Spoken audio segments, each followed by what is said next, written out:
Next, writing sets. Writing sets में आपने देखना है कि हम तीन तरीके से सेट्स की लैंग्वेज में तीन तरीके से सेट्स को लिखा जा सकता है।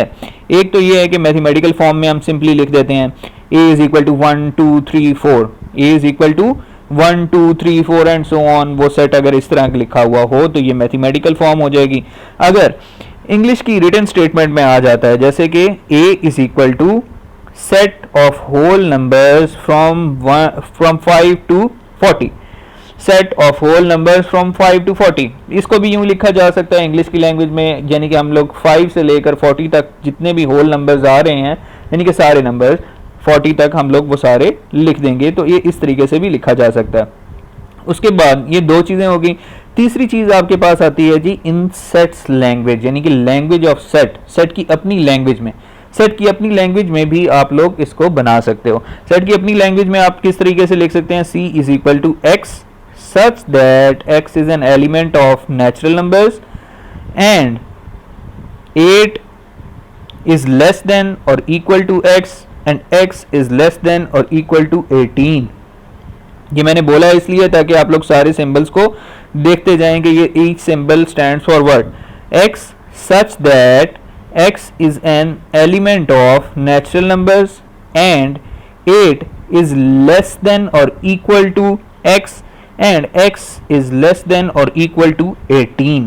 मतलब अब इसको मैं आसान अल्फाज में ट्रांसलेट कर देता हूं कि ये क्या कह रहा है। डी कोड किया मैंने, कहता क्या है, नेचुरल नंबर्स हैं और उस सेट में कितने नंबर्स आ रहे हैं 8 से लेकर 18 तक। 8 को मैंने इंक्लूड क्यों किया है, क्योंकि लेस देन और इक्वल टू का साइन है, लेस देन और इक्वल टू का साइन है, ठीक है। और इसी तरह मैंने 8 को क्यों इंक्लूड, 18 को क्यों इंक्लूड किया, क्यों वहां पे भी लेस देन और इक्वल टू का साइन है, यानी कि उसकी रेंज क्या बनेगी 8 से लेकर डॉट डॉट डॉट 18 तक, ठीक है जी। 8 भी इंक्लूडेड है और 18 भी इंक्लूडेड है, ठीक है। इन केस अगर वो सिर्फ ये साइन आता, ठीक है, तो फिर आप 9 से स्टार्ट करते, ठीक है, और 17 तक चले जाते। दूसरी साइड पे भी अगर यही वाला साइन होता तो फिर 18 को भी इंक्लूड ना करते। सिंपल सी बात है। चलें, ये इसको कन्वर्ट करने का ये तरीका होता है। तो ये आपके पास क्या है, सेट्स की अपनी लैंग्वेज में इस तरीके से लिखा जाता है। अच्छा, नेक्स्ट एग्जांपल आप दे सकते हैं, ये वाली नीचे वाली डी एक सेट है जिसमें कि y मेंबर्स हैं, y is member of that set, ठीक है, and y is an element of natural numbers and 9 is less than or equal to y and y is less than or equal to 19। That means कि 9 भी included है और 19 भी included है और natural numbers हैं तो सारे के सारे दरमियान वाले इंक्लूड हो जाएंगे, ठीक है जी। ये आपके पास डी सेट आ जाएगा। तो ये आपने देख लेना है कि आपके पास सेट्स को बहुत तरीक़ों से लिखा जा सकता है। एक अपनी मैथमेटिकल फॉर्म में लिखा जा सकता है, एक इंग्लिश लैंग्वेज की फॉर्म में लिखा जा सकता है, या सेट्स की अपनी लैंग्वेज में लिखा जा सकता है, ठीक है जी। ये बात हो गई। फिर हम देखते हैं जरा जल्दी जल्दी से सेट के ऊपर ऑपरेशन कौन कौन से हमारे पास लगते हैं। सेट के ऊपर ऑपरेशंस हम किस तरीके से लगा सकते हैं, तो एक आपके पास क्या है, यूनियन का ऑपरेशन लगाया जा सकता है, इंटरसेक्शन का ऑपरेशन लगाया जा सकता है, कॉम्प्लीमेंट का ऑपरेशन लगाया जा सकता है। अब यूनियन किस तरीके से लिखा जाता है, ए यूनियन बी, ये जो यूनियन का साइन है वो इस तरीके से लिखा जाता है। ए इंटरसेक्शन बी इस तरीके से लिखा जा सकता है। अब इनका मतलब क्या होता है भाई, ए यूनियन बी का मतलब है ए में जितने सेट्स हैं वो सब के सब, जितने के सारे के सेट्स हैं ए में वो भी सारे के सारे, प्लस इसमें बी के भी सारे के सारे, ठीक है जी। तो आपके पास ये क्या होता है, ए यूनियन बी के बराबर होता है, ए यूनियन बी। इंटरसेक्शन क्या होता है, इंटरसेक्शन जो ए में एलिमेंट्स हैं और वो बी में भी एलिमेंट्स हैं, अगर वो कुछ कॉमन एलिमेंट्स हैं, ठीक है, ये जो कॉमन रीजन है आपके पास, ये जो कॉमन रीजन है आपके पास, ये आपके पास क्या कहलाएगा, ए इंटरसेक्शन बी। अगर हमने कॉमन एलिमेंट सिर्फ लिखने हो तो वो क्या कहलाएंगे, ए इंटरसेक्शन बी, ठीक है। अब आपके पास ए कॉम्प्लीमेंट क्या होता है, ए कॉम्प्लीमेंट ये लिखा हुआ है जी। ए कॉम्प्लीमेंट को रिप्रेजेंट कर सकते हैं ए बार से या ए की पावर में सी लिख के, ठीक है जी। यूनियन, ये यूनियन का साइन है, ये यहाँ पर है क्या, universal set. Universal set minus A कर देंगे तो आंसर क्या आ जाएगा आपके पास, ए का कॉम्प्लीमेंट आ जाएगा, ठीक है। यूनिवर्सल सेट जो भी गिवन होगा उसमें से अगर आप ए के टर्म्स सारे माइनस कर देते हैं तो आपके पास क्या आंसर आता है, ए कॉम्प्लीमेंट।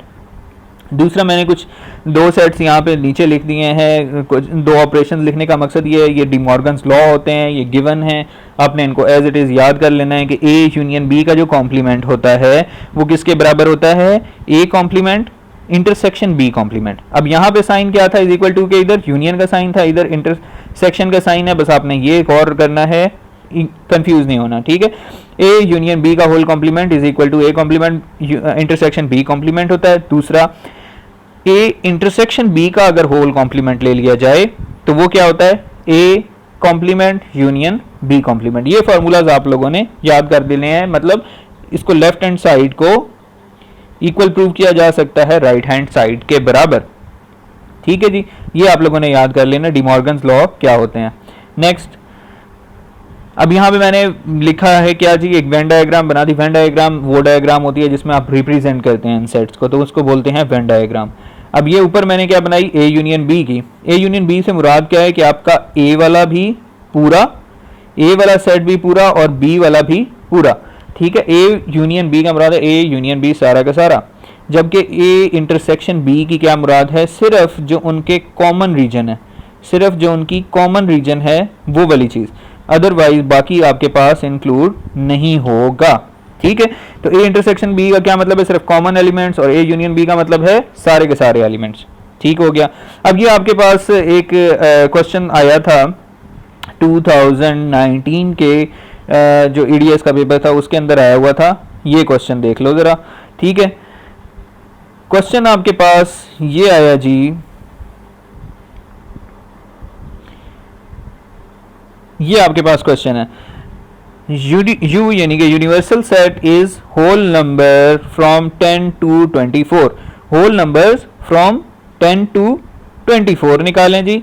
दूसरा, A is equal to even numbers निकालें, A is equal to even numbers, ठीक है, और B is equal to numbers divisible by 5, ठीक है। ये आपके पास क्वेश्चन था कि होल नंबर्स हैं जो कि 10 से लेकर 24 तक हैं, ये यूनिवर्सल सेट का कंटेंट है, जबकि ए जो है ना उसमें इवन नंबर्स हैं। अब ये बात ज़हन में रखनी है कि ए जो है वो यूनिवर्सल सेट से बाहर नहीं हो सकता, यूनिवर्सल सेट से बाहर नहीं हो सकता, तो इसमें इवन नंबर सिर्फ वही लिखेंगे जो कि यूनिवर्सल सेट में से आएंगे, यानी कि हमारी रेंज जो उसने दे दी है 10 to 24, इसी में से ही हमने ए को कलेक्ट करने हैं, और बट ओनली वो जो कि इवन नंबर्स इसमें फॉल कर रहे होंगे, ठीक है। कौन कौन से होंगे, 10, 12 and so on up to 24, वो आपके पास सिर्फ नंबर्स आ जाएंगे, ठीक है। जब आपके पास सेकंड वन क्या है जी, बी, बी क्या है, बी नंबर डिविजिबल बाय 5। अब नंबर डिविजिबल बाय 5 क्या होते हैं, 5, 10, 15 एंड सो ऑन, ठीक है। लेकिन आपके पास बी भी यूनिवर्सल सेट से बाहर नहीं हो सकता, so that is why B के एलिमेंट्स कौन कौन से होंगे, जो कि 10 और 24 के दरमियान नंबर डिविजिबल बाय 5 हैं, यानी कि 10, 15 और 20। 25 नहीं होगा क्योंकि वो 24 से बाहर चला जाएगा, ठीक होगी बात। अच्छा जी, चलें अब इस पे आ जाएं कि हमारे पास नेक्स्ट हमने करना क्या है। अब आपके पास सिंपल, आपने यूनिवर्सल सेट के मेंबर्स लिखे 10, 11, 12 अप टू 24, ये सारे मेंबर्स आ गए। अब ए के एलिमेंट्स कौन से आ जाएंगे, इवन नंबर्स जो कि 10 और 24 के दरमियान फॉल करेंगे। इसी तरीके से बी के एलिमेंट्स क्या आ जाएंगे, बी इज इक्वल टू 10, 15 और 20, सिर्फ 3 एलिमेंट्स। अब आपके पास उसने क्या क्वेश्चन आपसे क्या पूछा था, ए इंटरसेक्शन बी निकालो, सिंपल सी बात है, जिनके कॉमन एलिमेंट्स निकाल दो उनके। अब कॉमन एलिमेंट्स आपको यहाँ पे नजर आ रहा है कि इनमें कौन कौन से कॉमन एलिमेंट्स है, एक तो 10 और यहाँ पे 10 आ रहा है, एक ये 20 है, एक ये 20 है, और कोई कॉमन एलिमेंट्स नहीं है इसमें, तो ओनली कॉमन एलिमेंट्स क्या बचे, 10 और 20। तो A intersection B is 10 and 20, सिर्फ 2 मेंबर्स आएंगे इस सेट के, 2 numbers in A intersection B. Simple सा ये आपके पास क्वेश्चन है, ठीक है जी। अब आपके पास ये आपको होपफुली समझ आ गया होगा। इसी बेस के ऊपर आप लोगों ने ये वाला क्वेश्चन करना है, इसको एंड पे मैं ये वाला जो क्वेश्चन है इसको आप लोग नोट डाउन कर लें, ठीक है। ये क्वेश्चन आप लोगों का होमवर्क है, इसको आप लोगों ने सॉल्व करना है, ठीक है जी। A is equal to X such that X is an element of Z, यानी कि इंटीजर्स का एलिमेंट है, एंड 8 इज लेस देन और इक्वल टू एक्स, और x इज लेस देन और इक्वल टू 25, यानी कि 8 से लेकर 25 तक जो इंटीजर्स आ रहे हैं वो मेंबर्स हो जाएंगे किसके, ए सेट के, ठीक है। तरह बी सेट क्या है, y such that y is an element of z and -2 और 6, यानी कि -2 से 6 तक जो आपके पास इंटीजर्स आएंगे वो सेट बी के मेंबर्स हो जाएंगे। इस तरीके से नंबर सी सेट आपके पास क्या है जी, z such that z is an element of z is an element of integers and z is less than और इक्वल टू 8। अब इसकी लोअर लिमिट कोई नहीं दी हुई, तो आप लोगों ने ये देख लेना है कि इंटीजर्स कहां से स्टार्ट होते हैं और अप टू +8 लेके जाने हैं, बट उसकी लोअर लिमिट कोई नहीं दी हुई, ये आप लोगों ने देख लेना, ठीक है जी। अब उसके बाद हम लोगों ने इसके ऊपर परफॉर्म क्या करना है, सिंपली आप लोगों ने प्रूव करना है ए यूनियन बी, ठीक है। A union B union C is equal to A union B union C, यानी कि ब्रैकेट्स को आपने देख लेना है। पहले आपने इसमें बी यूनियन सी को सॉल्व कर लेना है, ठीक है। उसके बाद आप लोगों ने यहां से जब राइट हैंड साइड वाला करना है तो फिर आप लोगों ने इसको पहले करना होगा। तो ये आप लोगों ने सीक्वेंस देख लेना है, बी यूनियन सी गो करके और फिर उसका यूनियन लेना है ए के साथ, ठीक है। और इसी तरीके से दूसरी साइड पर जब आप देखोगे तो आप लोगों ने ए यूनियन बी पहले लेना होगा और फिर उसका जो आंसर आएगा उसका यूनियन ले लेना होगा सी के साथ। तो आपने left hand side is equal to right hand side prove करनी, ये आपका होमवर्क है, ठीक है। अगर आप लोगों को कोई बात इस लेक्चर में ना समझ आई तो कमेंट्स में आप लोगों को शेयर कर दीजिएगा, ठीक है। और ये क्वेश्चन आप लोग सॉल्व करेंगे कल, यहीं से हम लोग अपना लेक्चर इसी से ही स्टार्ट कर लेंगे। अल्लाह हाफ़िज़।